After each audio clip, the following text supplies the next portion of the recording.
السلام علیکم ورحمۃ اللہ وبرکاتہ۔ الحمد للہ والصلاة والسلام علی رسول اللہ، اشہد ان لا الہ الا اللہ وحدہ لا شریک لہ واشہد ان محمدا عبدہ ورسولہ وبعد۔ اعوذ باللہ السمیع العلیم من الشیطان الرجیم من ہمزہ ونفخہ ونفثہ، بسم اللہ الرحمن الرحیم، اقم الصلاۃ لذکری۔ ناظرین، آج اللہ تعالیٰ کی توفیق سے ہم آپ کے سامنے اللہ کے پیارے نبی علیہ الصلاۃ والسلام کا طریقہ نماز، اس کی حیت اور کیفیت یہ عرض کرنا چاہتے ہیں۔ قبل اس کے کہ ہم اس کا آغاز کریں، یہ وضاحت ضروری ہے کہ اللہ کے پیارے نبی علیہ الصلاۃ والسلام کی سنت کے مطابق نماز ادا کرنا اس قدر اہم مسئلہ ہے کہ نماز سکھانے کے لیے خود رب العالمین نے جبریل امین کو زمین پر بھیجا۔ امنی جبریل عند البیت مرتین، اللہ کے پیارے نبی علیہ السلام ارشاد فرماتے ہیں جبریل امین نے بیت اللہ کے پاس 2 دفعہ میری امامت کروائی، یعنی آپ نے تمام نمازیں 2 دفعہ اللہ کے پیارے نبی علیہ السلام کو پریکٹیکلی پڑھ کے دکھائیں، ان کے اوقات بھی بتائے۔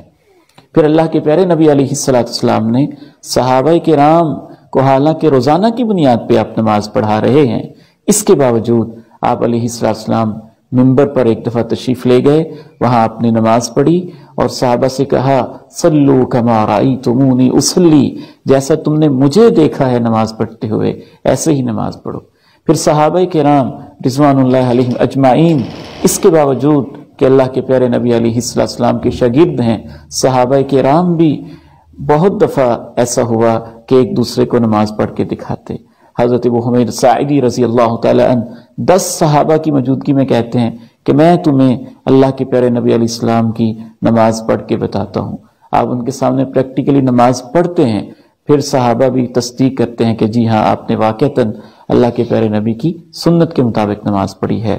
تو اسی سنت کو زندہ کرتے ہوئے اللہ تعالیٰ کی توفیق سے میں آپ کا گناہگار بھائی عبید الرحمن محسن کوشش کر رہا ہوں انشاءاللہ تعالی اللہ کی رضا کے لیے کہ 100% صحیح احادیث کی روشنی میں اللہ کے پیارے نبی علیہ السلام کی سنت کے عین مطابق کسی قسم کی فرقہ واریت سے بالاتر ہو کے آپ کو نماز کا پریکٹیکل دکھایا جائے۔ تو آئیے جی شروع کرتے ہیں۔ سب سے پہلے جب آپ نے نماز پڑھنی ہے، نفل یا فرض، آپ نے ایک چیز کا اہتمام کرنا ہے، اور اسے آپ یاد رکھیے گا، لوگ اس میں بہت کوتاہی کرتے ہیں، اسے سترہ کہتے ہیں۔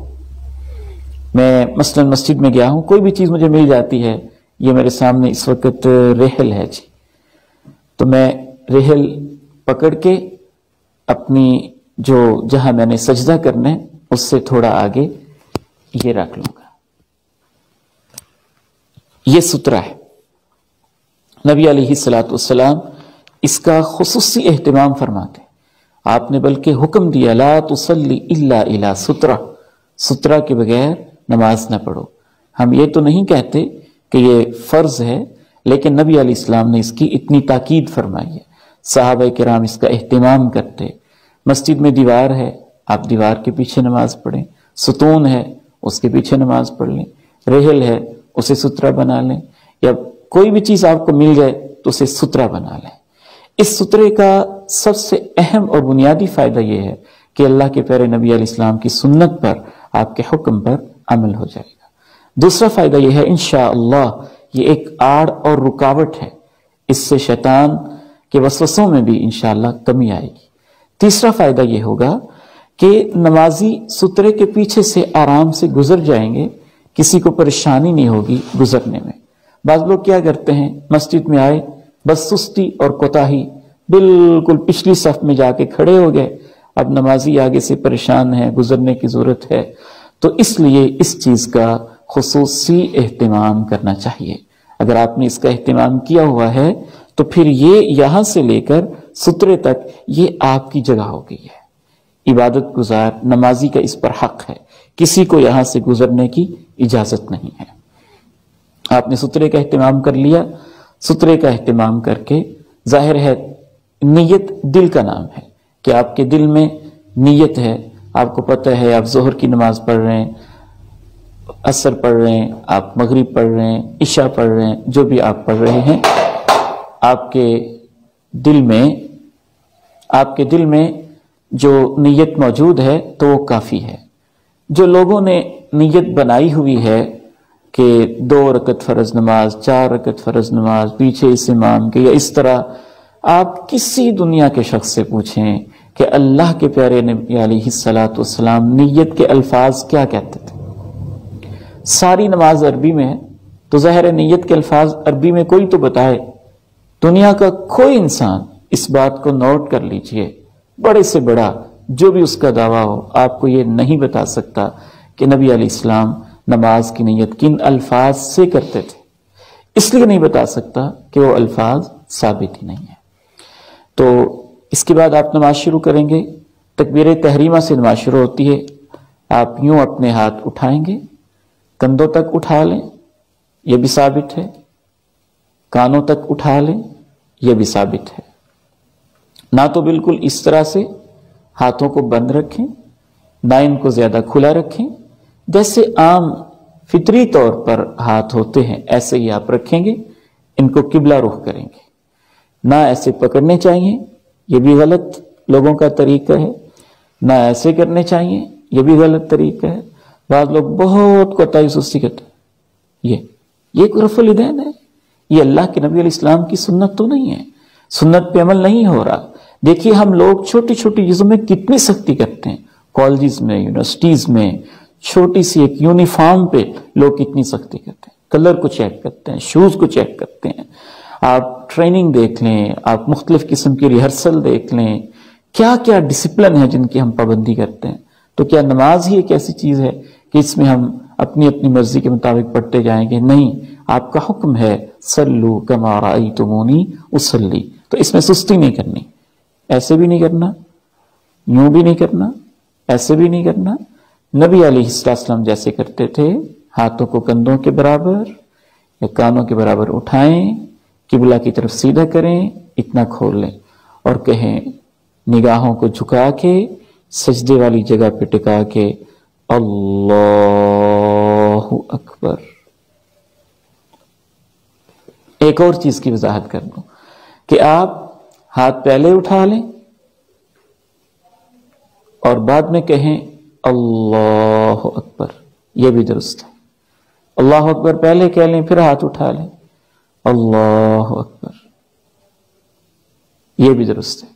اور اگر آپ ہاتھ بھی اٹھا رہے ہوں، ساتھ تکبیر کہہ رہے ہوں، تو یہ بھی درست ہے، اللہ اکبر، یہ بھی درست ہے۔ تینوں طرح سے نبی علیہ السلام سے ثابت ہے۔ آپ نے تکبیر تحریمہ کہہ دی، تکبیر تحریمہ کے بعد نبی علیہ السلام، اس پر تو سب کا اتفاق ہے کہ دائیں ہاتھ کو بائیں پہ رکھ لیتے تھے۔ صحیح بخاری میں وضاحت ہے، ذراعہ الیمنی، اپنی دائیں ذراع کو یہاں سے لے کر کونے تک کے حصے کو عربی زبان میں ذراع کہتے ہیں۔ صحیح بخاری جو اصح الکتب بعد کتاب اللہ ہے، اس میں وضاحت ہے کہ ذراعہ الیمنی، دائیں ذراع کو علی الیسری، بائیں پہ رکھ لیتے ایسے۔ جب آپ ایسے رکھیں گے تو ڈیفینیٹلی ایسے رکھے جائیں تو یہ ناف کے نیچے نہیں جاتے۔ صحیح ابن خزیمہ میں حضرت وائل ابن حجر رضی اللہ تعالی عنہ بیان کرتے ہیں کہ اللہ کے پیارے نبی علیہ السلام نے یوں اپنے سینے پہ ہاتھ رکھ لیے، ایسے رکھ لیں سینے پہ، ایسے رکھ لیں، دونوں طرح ثابت ہے۔ تو آئیے نماز شروع کی، اللہ اکبر، ایسے یا ایسے۔ اس کے بعد آپ نے رکوع کرنا ہے۔ میں چونکہ دوسرے لیکچرز میں دعائیں وغیرہ اس پہ لیکچرز دے چکا ہوں، تو صرف ہم نماز کی جو حیت ہے، کیفیت ہے، جو اس میں افعال و حرکات ہیں، اس کی صرف میں آپ کے سامنے وضاحت عرض کر رہا ہوں۔ اس کے بعد آپ رکوع میں جائیں گے۔ رکوع ایک بڑی عظیم چیز ہے، اس میں بھی لوگ بہت ساری غلطیاں کرتے ہیں۔ ہم کیا دیکھتے ہیں، کچھ لوگ ایسے رکوع کر رہے ہوتے ہیں، کچھ ایسے کر رہے ہوتے ہیں، کچھ کو پرواہ ہی نہیں کہ رکوع کیسے کرنا ہے۔ حالانکہ نبی علیہ السلام نے رکوع کی اتنی اہمیت بیان کی ہے کہ جو شخص اپنی کمر کو رکوع و سجود میں سیدھا نہیں کرتا، فرمایا اس کی نماز نہیں ہے۔ نبی علیہ السلام کے رکوع کا انداز یہ ہوتا تھا، نہ آپ سر کو بہت زیادہ نیچے جھکاتے نہ آپ اوپر اٹھاتے، نہ یہ ایسے اوپر اٹھانا ہے، یہ بھی غلط، نہ بالکل نیچے جھکاتے، بالکل کمر مبارک کو سیدھا رکھتے۔ میں آپ کو پریکٹیکل کر کے دکھانے کی کوشش کرتا ہوں دونوں پوزیشن کے ساتھ، تاکہ آپ کے سامنے واضح ہو جائے۔ یہ ہاتھ گھٹنوں پہ رکھیں، امکن یدیہ من رکبتیہ، مضبوطی سے گھٹنوں کو پکڑ لیں، یوں پکڑ لیا، یہ سیدھے کریں، ان کو سیدھا کر لیا۔ سیدھا کرنے کے بعد اب آپ اپنے سر کو اپنے کمر کے برابر رکھ کے، بیلنس رکھ کے اس کو سیدھا کر دیں جی۔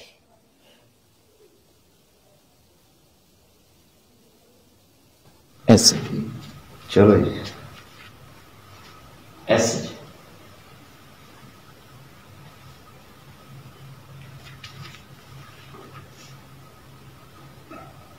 اب آپ نے اس پہ غور کرنا ہے کہ میں نے اپنے گھٹنے مضبوطی سے پکڑے ہوئے، کمر کو الحمدللہ سیدھا کیا ہوا ہے جس حد تک میرے لیے پاسبل ہے، اور سر کو نہ بہت جھکایا ہوا ہے نہ اٹھایا ہوا ہے، اور نگاہیں میری سجدے والی جگہ۔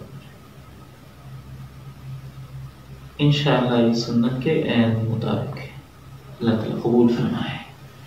جی آپ کے سامنے سجدے کے حوالے سے چند اہم باتیں عرض کرنا چاہتا ہوں۔ سجدہ نماز کا رکن ہے، لا تطعہ واسجد واقترب۔ جیسے جیسے انسان سجدہ کرتا جاتا ہے اللہ تعالیٰ کے قریب ہوتا جاتا ہے۔ سجدہ اتنی عظیم سنت ہے کہ رسول اللہ صلی اللہ علیہ وسلم نے اپنی امت کو باقاعدہ گن گن کے بتایا کہ سجدہ کیسے کرنا ہے۔ امرت ان اسجد علی 7 اعظم، مجھے حکم ہے کہ میں 7 ہڈیوں پہ سجدہ کیا کروں، دونوں ہاتھ، دونوں گھٹنے، دونوں پاؤں، 6 اعضاء، ناک اور پیشانی، 7 اعضاء پہ آپ نے فرمایا مجھے حکم ہے کہ میں سجدہ کروں۔ یہ انتہائی تذلل کی، عاجزی کی، انکساری کی کیفیت ہے۔ جیسے جیسے آپ زمین پہ نیچے جھکتے ہیں، ناک سے لکیریں کھینچتے ہیں، پیشانی کو ٹیک دیتے ہیں، آپ اللہ کے ہاں بہت اونچے مقام پہ فائز ہو جاتے ہیں۔ ایک سجدے سے گناہ معاف ہوتے ہیں، درجہ بلند ہوتا ہے، اللہ کا قرب نصیب ہوتا ہے۔ حضرت ربیعہ ابن کعب رضی اللہ تعالی عنہ سے آپ نے کہا تھا، جب انہوں نے کہا تھا اللہ کے نبی جنت میں آپ کی رفاقت چاہتا ہوں، فرمایا اعنی علی نفسک بکثرۃ السجود، زیادہ سے زیادہ سجدے کیا کرو۔ پوری کائنات سجدے میں ہے۔ الم تر ان اللہ یسجد لہ من فی السماوات ومن فی الارض والشمس والقمر والنجوم والجبال والشجر والدواب وکثیر من الناس وکثیر حق علیہ العذاب۔ تو اس عظیم نماز کے رکن کو اللہ کے نبی کی سنت کے مطابق ادا کرنا ضروری ہے۔ اب میں آپ کے سامنے سجدے کی کیفیت واضح کرتا ہوں۔ سجدے کے لیے جاتے ہوئے آپ اپنے مصلی پہ کھڑے ہیں تو آپ نے وَلْيَضَعْ يَدَيْهِ قَبْلَ رُكْبَتَيْهِ، بڑے مہذب انداز سے ہاتھوں کو زمین پہ پہلے رکھ دینا ہے۔ اونٹ جیسی، جانوروں جیسی بیٹھنے کی کیفیت نہ ہو، انتہائی شائستہ اور ادب کے ساتھ۔ اللہ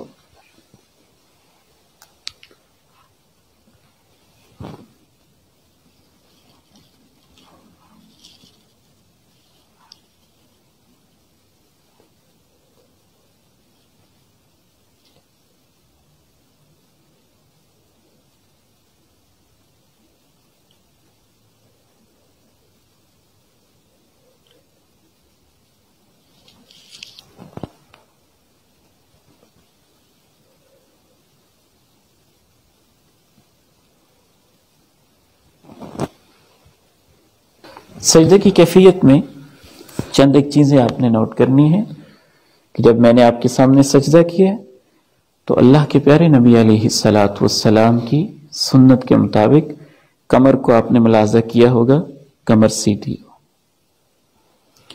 دونوں بازو آپ نے ملاحظہ کیے ہوں گے کہ یہ پیٹ کے ساتھ لگے ہوئے نہ ہوں، پیٹ سے دور ہوں۔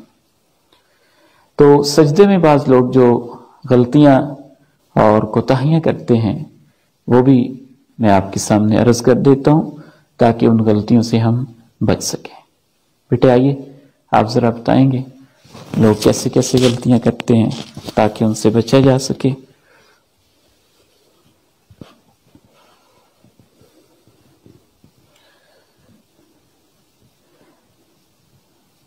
اچھا جی، ایک کامن غلطی یہ ہے کہ لوگ اپنے بازو اپنے پہلوؤں سے دور نہیں کرتے، ساتھ میں لا لیں، بالکل غلط طریقہ ہے۔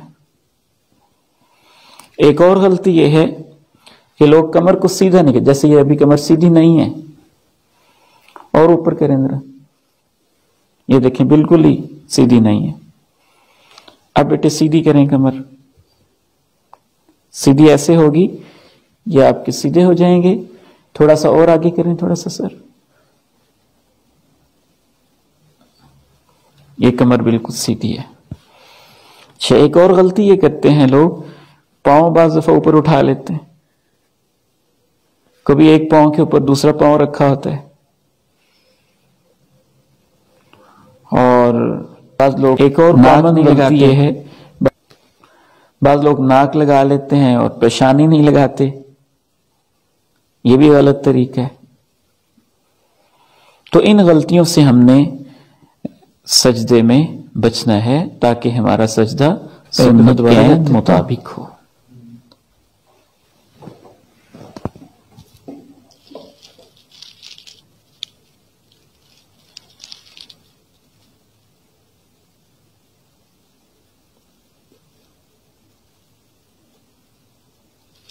یہ غور سے دیکھیے گا، نبی کریم صلی اللہ علیہ وسلم جب تشہد میں بیٹھتے تھے، تشہد دو ہوتے ہیں، 2 رکعات میں جو ہم بیٹھتے ہیں 4 رکعت والی نماز میں، دوسری رکعت پہ جو التحیات ہے اس کو پہلا التحیات، پہلا قعدہ یا پہلا تشہد کہتے ہیں، اور جو چوتھی رکعت میں ہے اس کو آخری قعدہ یا آخری التحیات کہتے ہیں۔ جو پہلا تشہد ہے اس میں نبی کریم صلی اللہ علیہ وسلم یوں بیٹھتے تھے، اپنا بایاں پاؤں نیچے بچھا دیتے، اس کے اوپر آپ تشریف فرما ہوتے، اور دایاں پاؤں نصب الیمنا نصبا، اس کو یوں گاڑ دیتے۔ آپ غور فرمائیے، میری انگلیاں قبلہ رخ ہیں اور پاؤں کھڑا ہوا ہے، یہ سنت کے عین مطابق ہے پہلے التحیات میں بیٹھنے کا طریقہ۔ جو آخری قعدہ ہے اس میں پیارے نبی علیہ الصلاۃ والسلام حدیث مبارکہ میں آتا ہے کہ آپ دائیں کو کھڑا ہی رکھتے لیکن بایاں پاؤں تھوڑا سا باہر نکال دیتے اور نیچے بیٹھتے، نیچے تشریف فرما ہوتے۔ یہ کیفیت ہوگی۔ بہتر ہے کہ آپ کو یہ بھی بتا دیا جائے 2 سجدوں کے درمیان بیٹھنے کا طریقہ۔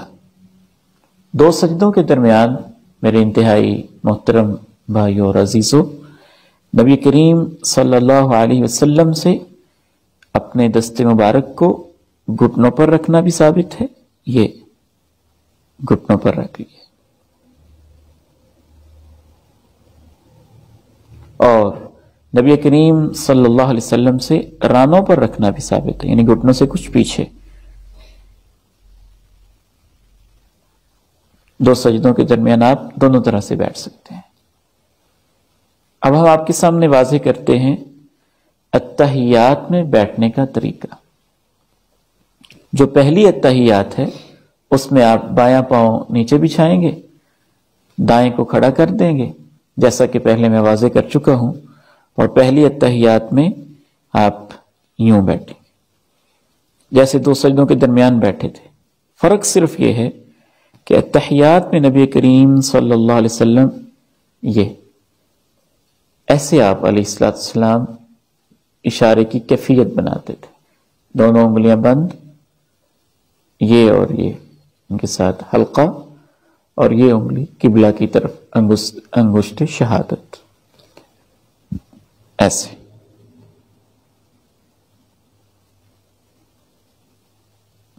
آخری اتحیات میں بیٹھنے کا جو طریقہ ہے وہ بھی سیم، یہاں ہاتھ رکھ لیں، یہاں رکھ لیں، اور آخری اتحیات میں بھی آپ نے یہ کیفیت ایسے ہی بنانی ہے۔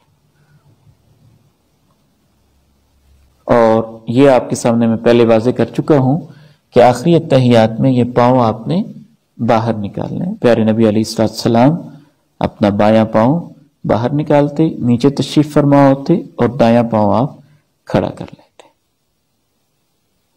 بعض دفعہ آپ دونوں پاؤں بھی آخری اتحیات میں باہر نکال لیتے۔ ظاہر ہے اس طرح تب ہو سکتا ہے جب آپ امام ہوں یا انفرادی طور پہ نماز پڑھ رہے ہوں۔ آپ جماعت میں ہو تو پھر تو ظاہر ہے اس سے دوسرے شخص کو تکلیف ہوگی، تو پھر اس سنت پہ عمل نہیں ہو سکتا۔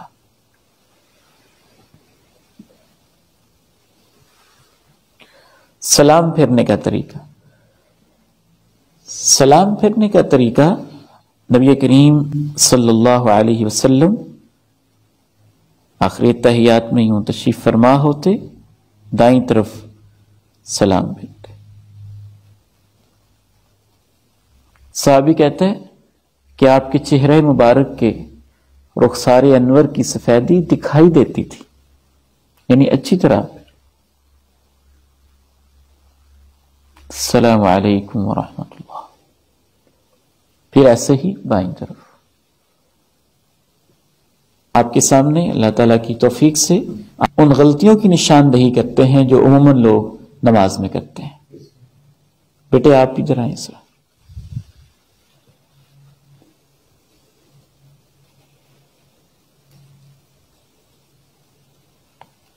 صلی اللہ سیدھا رکھ لیں۔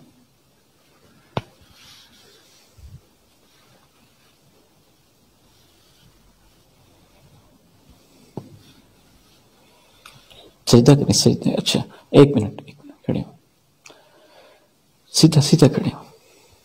کھڑے ہونے میں بہت سارے لوگ کوتاہیاں کرتے ہیں۔ بعض لوگ اپنے پاؤں کو بہت زیادہ پھیلا دیتے ہیں، اور یہ دیکھیں کتنا بھدا اور عجیب و غریب لگ رہا ہے۔ بعض لوگ بالکل سستی کے ساتھ یوں پاؤں کو ملا دیتے ہیں۔ یہ دونوں طریقے غلط ہیں۔ آپ اس چیز کا خصوصی اہتمام کریں گے کہ نبی کریم صلی اللہ علیہ وسلم اپنی جسامت کے مطابق پاؤں کھولتے تھے، اپنی جسامت کے مطابق پاؤں کھولیں گے، نہ ان کو زیادہ پھیلائیں اور نہ ہی اپنے پاؤں کو زیادہ کلوز کریں۔ سجدے کی غلطیاں،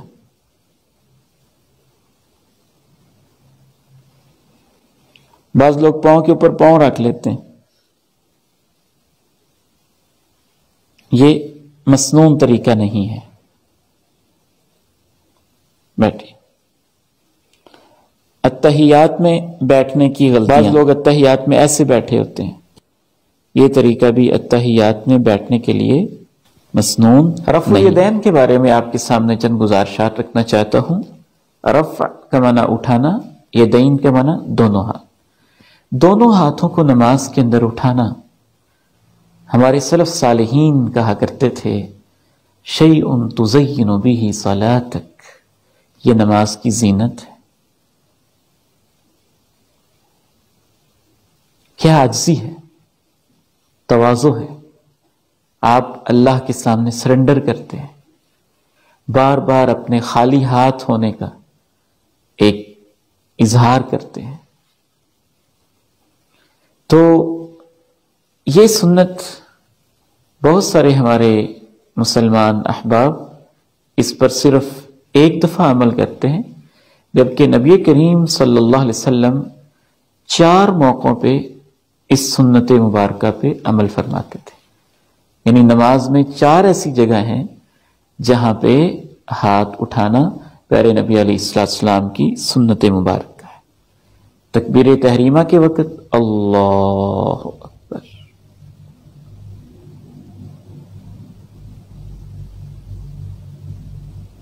اسی طرح رکوع میں جاتے ہوئے اللہ اکبر، اور جب رکوع سے آپ اٹھ رہے ہیں سمع اللہ لمن حمیدہ، اور چوتھا موقع ہے جب آپ دوسری رکعت کی التحیات سے فارغ ہو کے اٹھ رہے ہوتے ہیں تو پھر بھی آپ نے رفع الیدین کرنا ہوتا ہے. یہ مثلاً فرض کیجئے میری دوسری رکعت ہے، میں اس سے اٹھ رہا ہوں، اللہ اکبر،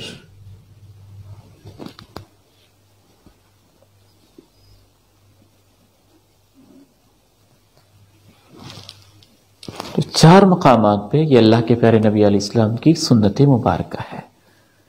حضرت مالک ابن حویرث اصح الکتب بعد کتاب اللہ صحیح بخاری میں ارشاد فرماتے ہیں کہ میں نے رسول اللہ صلی اللہ علیہ وسلم کو رکوع میں جاتے ہوئے اور رکوع سے سر اٹھاتے ہوئے رفع الیدین کرتے دیکھا. سیدنا حضرت عقبہ بن عامر رضی اللہ تعالی عنہ ارشاد فرمایا کرتے تھے کہ اللہ رب العزت ایک رفع الیدین سے انسان کو 10 نیکیاں نصیب فرماتا ہے. ایک رفع الیدین سے 10 نیکیاں نصیب فرماتا ہے. حضرت امام ابن حجر رحمہ اللہ فتح الباری میں لکھتے ہیں کہ 50 صحابہ کرام جن میں 10 مبشرہ بھی ہیں ان سے یہ رفع الیدین کی سنت منقول ہے. امام ابن قیم رحمہ اللہ تعالی ارشاد فرماتے ہیں کأنہ رأی عین، رفع الیدین کے بارے میں احادیث اتنی صحیح ہیں یوں جیسے ہم نے اللہ کے پیارے نبی علیہ السلام کو اپنی آنکھوں سے دیکھا ہو کہ آپ رفع الیدین کر رہے ہیں. یہ اللہ کے پیارے نبی علیہ السلام کی عظیم سنت مبارکہ ہے. بعض ہمارے بھائی یہ سمجھتے ہیں کہ شاید یہ پہلے تھا بعد میں منسوخ ہو گیا. حضرت سیدنا وائل ابن حجر رضی اللہ تعالی عنہ 9 ہجری میں انہوں نے اسلام قبول کیا ہے. تشریف لائے تو انہوں نے اللہ کے پیارے نبی علیہ السلام کو رفع الیدین کرتے دیکھا. آئندہ سال پھر آئے 10 ہجری میں تو اللہ کے پیارے نبی علیہ السلام کو رفع الیدین کرتے دیکھا. تو 10 ہجری کے بعد 11 ہجری میں آپ علیہ السلام ربیع الاول کے مہینے میں اللہ تعالیٰ کے پاس چلے گئے. تو حضرت وائل ابن حجر کی حدیث سے یہ ثابت ہوتا ہے کہ اللہ کے پیارے نبی علیہ السلام اپنی زندگی کے آخری سال تک رفع الیدین فرماتے رہے ہیں. اللہ تعالیٰ ہمیں اس عظیم سنت کو زندہ کرنے اور اس پہ اللہ کی رضا کے لیے عمل کرنے کی توفیق نصیب فرمائے.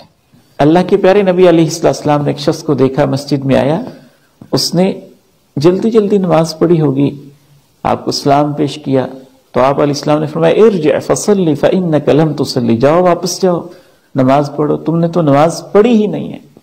گویا جو نماز سنت کے مطابق نہیں ہے وہ نماز اللہ کے نزدیک ایسے ہے جیسے آپ نے پڑھی ہی نہیں ہے. بعض لوگوں کی یہ غلطی ہے کہ بہت جلدی جلدی نماز پڑھتے ہیں، جلدی سے رکوع، جلدی سے سجدہ. تو یہ جلدی جلدی جو سجدے ہیں نا، اس کو اللہ کے پیارے نبی علیہ السلام نے ٹھونگے کہے. یہ سجدے نہیں، یہ ٹھونگے ہوتے ہیں. آپ نے اس صحابی کو سکھایا مسیء الصلاۃ کو تطمئن راکعا تطمئن ساجدا، اطمینان سے رکوع، اطمینان کے ساتھ سجدہ کرو. نماز کی غلطیوں میں سے ایک بڑی خطرناک غلطی ہوتی ہے نماز میں فضول حرکات کرنا. ان میں سے ایک ہے کہ آپ نماز پڑھ رہے ہیں اللہ کے حضور، لیکن اپنی کھانسی پہ لوگ کنٹرول نہیں کرتے.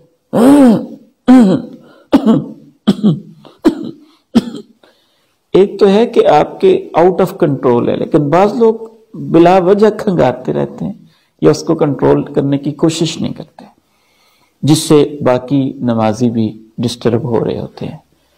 ایک اور غلطی جو نماز کے اندر لوگ کرتے ہیں وہ ہے جھانکنا. آپ نماز پڑھ رہے ہیں،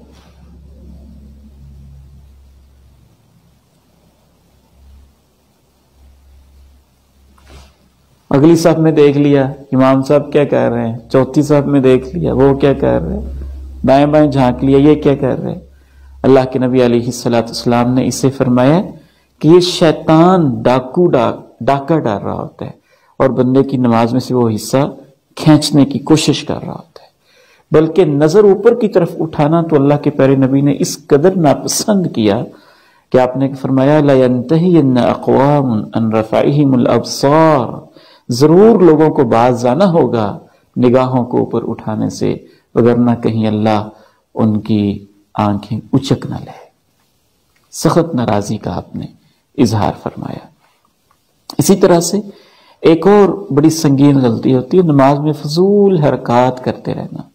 وہ حرکات کپڑوں کے ساتھ کرنا، داڑھی کے ساتھ کرنا، ناک کے ساتھ کھیلنا. بڑے لوگوں کی ایکٹنگز ہوتی ہیں، میں تو شاید پوری طرح نہ کر سکوں لیکن تھوڑا آپ کو اشارہ دے دیتا ہوں. مثلا نماز میں آپ کھڑے ہوئے، اللہ کے سامنے کھڑے ہوئے ہیں، داڑھی مبارک سے کھیلتے کھیلتے نماز ضائع کر رہے ہوتے ہیں. کوئی لوگ نماز کی طرف توجہ کم اور کپڑوں کی طرف بڑی ہوتی ہے، یعنی نماز کے اندر ہی.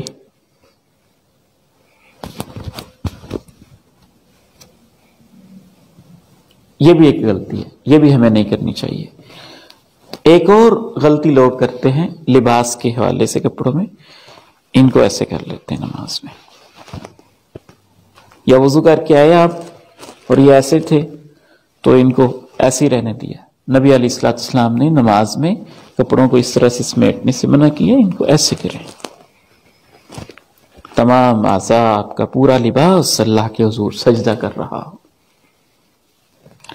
ایک اور غلطی جو لوگ نماز کے اندر کرتے ہیں لباس کے ریفرنس سے، وہ ہے کہ ان کی شلوار یا پینٹس وغیرہ یہ ٹخنوں سے بالکل نیچے ہوتی ہے.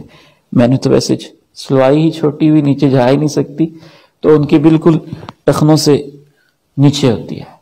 نبی علیہ السلام کی تعلیمات کے مطابق عام حالات میں بھی لباس کو ٹخنوں سے نیچے رکھنا جائز نہیں ہے. نماز میں تو پھر اور زیادہ اس کا اہتمام اور زیادہ اس کا خیال کرنا چاہیے. ایک اور سنگین غلطی، ایک بڑی سنگین غلطی جو اس دور میں بالخصوص شروع ہوئی ہے، وہ ہے موبائل کا فتنہ. کہ بعض لوگ لحاظ بالکل نہیں کرتے کہ ہم مسجد میں جا رہے ہیں تو اپنے موبائل کو سائلنٹ موڈ پہ کر لیں، اس کو آف کر لیں، وائبریشن پہ لگا دیں، اور پھر اللہ کی پناہ ان کی رنگ ٹونز ایسی خطرناک اور فحاشی پر مبنی ہوتی ہیں کہ بعض دفعہ تو سچی بات ہے اللہ کے گھر میں نمازیوں کی رنگ ٹونز جب بجتی ہیں ڈر لگتا ہے کہ اللہ کا غضب نازل نہ ہو جائے.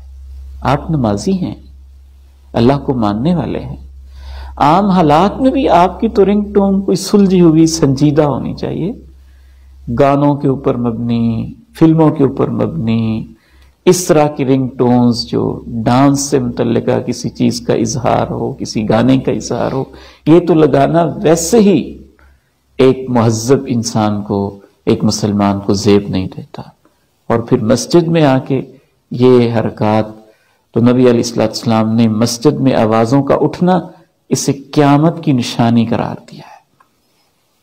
ایک اور سنگین غلطی کہ انسان ہے، آپ بھول گئے اپنے موبائل کو آپ آف نہیں کر سکے، سائلنٹ موڈ پہ نہیں لگا سکے. اب وہ نماز پڑھ رہے ہیں،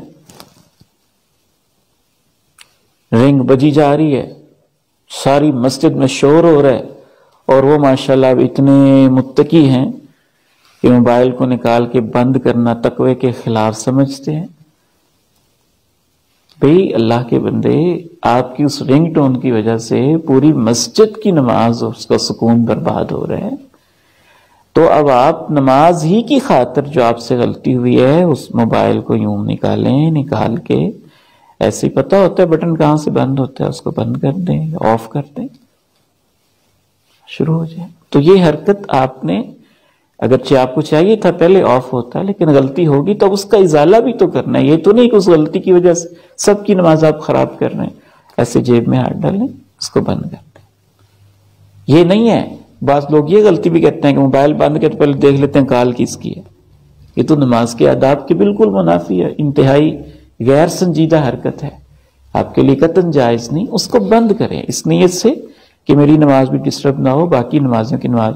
ایسے اس کو بند کر دیں، ایسے بند کر دیں، یا بند کرنے کی خاطر آپ کو کوئی بٹن وغیرہ اس کا دیکھنا پڑتا ہے تو دیکھ کے بند کر دیں. لیکن یہ نہ دیکھیں کہ کال کس کی آ رہی ہے، کس کا میسج آیا ہوا ہے. یہ تو بہت غیر سنجیدہ حرکت ہوگی. نماز کی غلطیوں میں سے ہمارے بر صغیر میں ایک خاص غلطی یہ پائی جاتی ہے کہ بعض لوگ مرد اور عورت کی نماز میں فرق کرتے ہیں. مثلا بعض علماء، بعض لوگ یہ بیان کرتے ہیں کہ عورت جو ہے وہ یہاں تک ہاتھ اٹھائے، مرد یہاں تک اٹھائے، عورت سینے پہ ہاتھ باندھ لے، مرد نیچے باندھ لے، یہ فرق سنت سے، اللہ کے پیارے نبی علیہ السلام کی کسی صحیح حدیث سے ثابت نہیں۔ سجدے میں بعض لوگ فرق کرتے ہیں، عورت یوں سجدہ کرے، خاص کی کیفیت، اپنی طرف سے کوئی خاص کیفیت بنائی ہوتی ہے۔ تشہد میں بیٹھنے کے اندر بھی فرق کرتے ہیں کہ عورت یوں بیٹھے، مرد یوں بیٹھے۔ الغرض نبی کریم علیہ السلام سے نماز کی کیفیات میں یہ تو جبریل امین نے آ کے سکھائی ہیں، اللہ کے پیغمبر نے اپنی امت کو سکھائی ہیں، تمام صحابیات آپ کے پیچھے نماز پڑھتی رہی ہیں، کسی ایک سنگل حدیث میں بھی